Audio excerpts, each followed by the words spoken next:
নমস্কার বন্ধুরা, welcome to ST unique sports. তো ইস্ট বেঙ্গল আইএসএল এর অভিযান শুরু করতে চলেছে ঘরের মাঠে। নর্থ ইস্টের মুখোমুখি হবে তারা।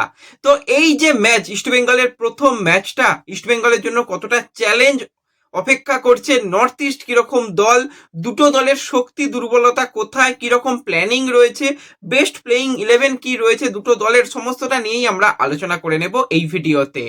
ইন্টারেস্টিং ভিডিও হবে, শুরু থেকে শেষ পর্যন্ত দেখো। ভিডিও ভালো লাগলে লাইক শেয়ার করে দিও, আর যারা চ্যানেলে প্রথমবারের জন্য এসেছো মনে করে চ্যানেলটাকে সাবস্ক্রাইব করে নিও, তাহলে প্রিয় দলের খেলার সমস্ত আপডেট তোমরা এখানে পেয়ে যাবে। তো চলো আর দেরি না করে ভিডিও শুরু করা যাক। তো প্রথমেই যদি আমরা কথা বলি আইএসএল এর ইস্টবেঙ্গলের অভিযান নিয়ে, তো প্রথম ম্যাচ ইস্টবেঙ্গল ঘরের মাঠে খেলছে, যেই ম্যাচটা হবে 16ই ফেব্রুয়ারি আগামীকাল সন্ধ্যা 7:30 থেকে ওয়াইবিকে স্টেডিয়ামে। তো যুব ভারতীতে ম্যাচ ইস্টবেঙ্গল তাদের অফিসিয়ালি প্রথম ম্যাচ হিসাবে খেলতে চলেছে। এবং টিকিট নিয়ে অনেকে জানতে চাইছিলে, টিকিট ম্যাচের দিনও পাওয়া যাবে, অনলাইন টিকিট অ্যাভেলেবেল রয়েছে, তোমরা রিডিম করতে পারবে, আপনজন ক্লাব থেকে গিয়ে তোমরা ম্যাচের দিনও টিকিট পেয়ে যাবে। আর অফলাইন টিকিট যদি থাকে তো অবশ্যই ক্লাব থেকে বা তোমরা যেখান থেকে টিকিট রিডিম করছো সেখান থেকে পেয়ে যাবে। তো টিকিট নিয়ে খুব একটা সমস্যা নেই, কিন্তু যেটা মেন কথা সেটা হচ্ছে ম্যাচ দেখবো কোথায়। তো টিভিতে যারা দেখতে চাও তারা কিন্তু সোনি স্পোর্টস 10-2 যে চ্যানেল রয়েছে সেই চ্যানেল থেকে তোমরা খেলা যেরকম দেখানো হচ্ছে সেইভাবে তোমরা খেলা দেখতে পাবে।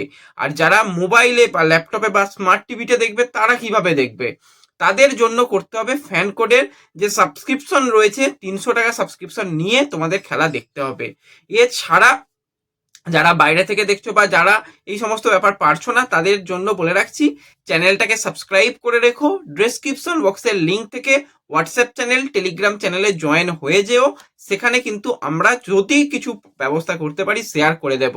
আর ফেসবুক পেজে যাদের পছন্দ হবে সাবস্ক্রিপশন নিতে পারো, কোনো তো জোর জবস্তির ব্যাপার নেই, যারা নেবে তার দ্বারা একটু বিশেষ ব্যবস্থা পাবে, এটুকু বলতে পারি। হ্যাঁ, সেটা শুধুমাত্র যে ম্যাচ দেখারই ব্যবস্থা সেটা নয়, তাছাড়াও বেশ কিছু বিশেষ ব্যবস্থা তোমরা পাবে। তো এছাড়া যদি আমরা কথা বলি এই ম্যাচটাকে নিয়ে, তো প্রথম ম্যাচ সব সময় কঠিন ম্যাচ হয় যে কোনো দলের জন্য। তো সেক্ষেত্রে প্রথম ম্যাচে কিন্তু দুটো দলই চাইবে যে নিজেদের খেলাটা ভালো করে খেলা, একটু সতর্ক ফুটবল, যে প্রথম ম্যাচে সবাই চায় যে আগে 1 পয়েন্ট নিশ্চিত করছে, তারপর 3 পয়েন্ট। তো অন পেপার আমরা যদি কথা বলি নর্থ ইস্টের তুলনায় ইস্ট বেঙ্গল বেশ অনেকটা এগিয়ে। নর্থ ইস্টের কাছে 6 বিদেশি প্লেয়ারই নেই, তাদের কাছে 3 জন বিদেশি প্লেয়ার রয়েছে, এবং তাদের নিয়েই কিন্তু জুয়ান পাদ্রো বেনালি তাকে কিন্তু দল নামাতে হবে। সেখানে অস্কার ব্রুসনের কাছে কিন্তু বর্তমানে যদি আমরা তাকাই 4 জন বিদেশি প্লেয়ার রয়েছে, কেভিনকে যদি আমরা বাদ রাখি 4 জন বিদেশি প্লেয়ার সেখানে কিন্তু রয়েছে, যাদের দিয়ে কিন্তু অস্কার তার দলকে খেলাতে পারে। তো এই জায়গাতে কিন্তু অন পেপার বেশ কিছুটা এগিয়ে ইস্টবেঙ্গল রয়েছে, কিন্তু খেলাতে হবে মাঠে। সেখানে অন ফিল্ড যে দল ভালো পারফরমেন্স করবে তারাই কিন্তু শেষ পর্যন্ত ম্যাচ জিতবে। তো প্রথম ম্যাচে মোহনবাগানের ম্যাচ, সেখানে মোহনবাগান সমর্থকরা প্রায় 30,000 ছুঁই ছুঁই সমর্থক মাঠে গিয়েছিল। তো ইস্টবেঙ্গল সমর্থকদের কাছেও রিকোয়েস্ট, ঘরের মাঠে খেলা, প্রথম ম্যাচ এতদিন বাদে ইস্টবেঙ্গল খেলছে, তো অবশ্যই যাও, গিয়ে টিমকে সাপোর্ট করো, এবং তোমরা থাকলে কিন্তু ইস্টবেঙ্গল আরো অনেক অনেক ভালো পারফরমেন্স তুলে ধরতে পারবে। তো তোমাদের সাপোর্টটা কিন্তু অবশ্যই দরকার, এবং আশা করছি প্রত্যেকটা সমর্থক যারা মোটামুটি কালকে একটু ফাঁকা থাকবে গিয়ে মাঠ ভরাবে। তো এবার যদি আমরা কথা বলি দুটো দলের এই বছরে কি প্ল্যানিং রয়েছে, তো সেক্ষেত্রে আমি প্রথমেই বলবো ইস্টবেঙ্গলের একটাই লক্ষ্য, ট্রফি জিততে হবে। ট্রফি জেতা ছাড়া ইস্টবেঙ্গলের কোনো লক্ষ্যই নেই। অপরদিকে জামশেদপুরের লক্ষ্য থাকবে একটা ভালো ফলাফল করার, নাম্বার 4, 5, 6-এর মধ্যে শেষ করা। এছাড়া কিন্তু তাদের যে চ্যাম্পিয়নশিপে তারা একদম কন্টেন্ডার থাকবে সেরকমটা নয়, কারণ তাদের দল অন পেপার অন্যান্য দলদের থেকে কিছুটা পিছিয়ে। লাইক মোহনবাগান, ইস্টবেঙ্গল, জামশেদপুর, এদের কাছে একটু বিদেশি প্লেয়ার বেশি রয়েছে, তাদের অনেক বেশি শক্তিশালী দল, কিন্তু একটা চ্যাম্পিয়ন কোচ রয়েছে জুয়ান পাদ্রো বেনালি, যে কিন্তু তার দলকে অবশ্যই চেষ্টা করবে ভালো ফাইট দেওয়ানোর। তো নর্থ ইস্ট কিন্তু তাদের স্কোয়াড ঘোষণা করেছে, সেই স্কোয়াডের দিকে যদি আমরা তাকাই টোটাল 27 জন প্লেয়ারের কিন্তু স্কোয়াড এখানে ঘোষণা হয়েছে।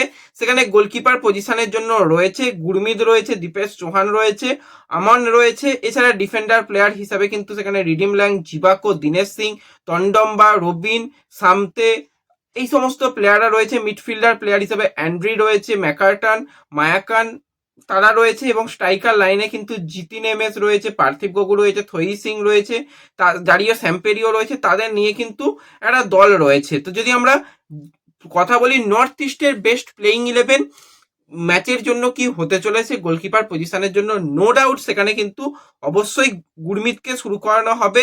4-2-3-1 কিন্তু জুয়ান পাদ্রো বেনালিদার দলকে খেলাতে চাইবে। ডিফেন্স লাইনে সেখানে কিন্তু মাইকেল জিবাকোর সঙ্গে খেলবে দিনেশ সিং, এবং সাইড ব্যাকের সামতে অপরদিকে আসির আক্তার। মিডফিল্ড পজিশনে মায়া খানের সঙ্গে কিন্তু এখানে অ্যান্ড্রি রড্রিগেজ শুরু করবে। আপ ফ্রন্টে উইঙ্গার পজিশনে একদিকে পার্থিব গগৈ, অপরদিকে জারিও স্যাম্পেরিও, এবং অ্যাটাকিং মিডফিল্ডারে ম্যাকার্টন, এবং স্ট্রাইকার পজিশনে কিন্তু সেখানে জিতিন এমএস কে শুরু করানো হবে। এই দলটাই কিন্তু তাদের বেস্ট প্লেইং 11 হতে চলেছে।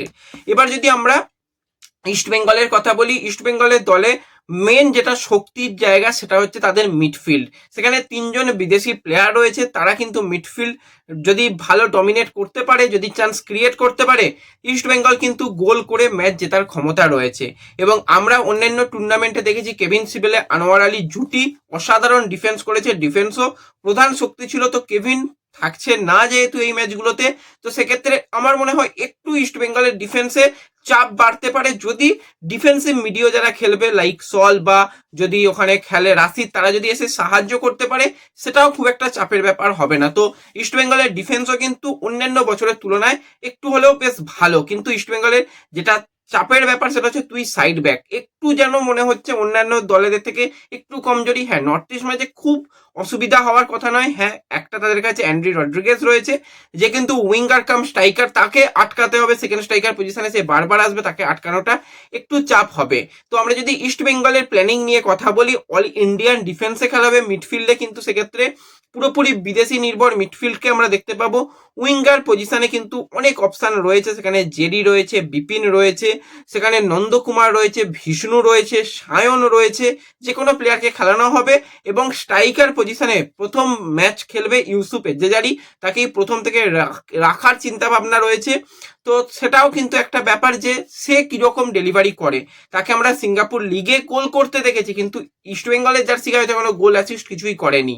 তো সেক্ষেত্রে প্রথম ম্যাচ আমরা জানি না সে কিরকম ভাবে অস্কারের সিস্টেমে মানিয়ে নিচ্ছে, সে কিরকম ভাবে সে খেলবে। ওভারঅল প্রথম ম্যাচে কিন্তু একটু যেন মনে হচ্ছে চাপের জায়গা রয়েছে, যদিও সেখানে আক্রমণ বিভাগে ডেভিড রয়েছে, এডমন্ড রয়েছে বা জেসিন রয়েছে, তারাও পরবর্তী সময়ে এসে গোল করতে পারে। তো ওভারঅল কিন্তু দুটো দলই বেশ একটা ভালোই ফাইট দেবে আমরা আশা করতে পারি। দুটো দলের শক্তি যদি আমরা কথা বলি, ইস্ট বেঙ্গলের শক্তি হচ্ছে মিডফিল্ড, ইস্ট বেঙ্গলের দুর্বলতার জায়গা হচ্ছে ইস্ট বেঙ্গলের আক্রমণ ভাগে প্লেয়াররা কিরকম ফিনিশিং করবে সেটার উপর নির্ভর করবে। আর দুই সাইড ব্যাক বা ডিফেন্স একটু হলেও দুর্বল তুলনামূলক লাগছে।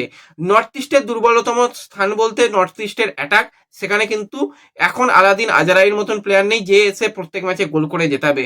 ইন্ডিয়ান প্লেয়ারদের উপর ভরসা করতে হবে। মিডফিল্ডেও সেরকম খুব একটা এক্সপিরিয়েন্স প্লেয়ার নেই, বা ডিফেন্সেও খুব বেশি যে সেরকম কিছু রয়েছে সেরকমটা নয়। তবুও আমি বলবো ডিফেন্স তাদের মোটামুটি কম্প্যাক্ট রয়েছে, ডিফেন্স তাদের শক্তিশালী জায়গা, বাদবাকি জায়গাগুলো তাদেরও দুর্বল রয়েছে। তো যদি এই ম্যাচটাকে নিয়ে আমার প্রেডিকশনের কথা বলো, আমার তো মনে হয় ইস্ট বেঙ্গলের প্রথম ম্যাচে ডেফিনেটলি পয়েন্ট আনা উচিত।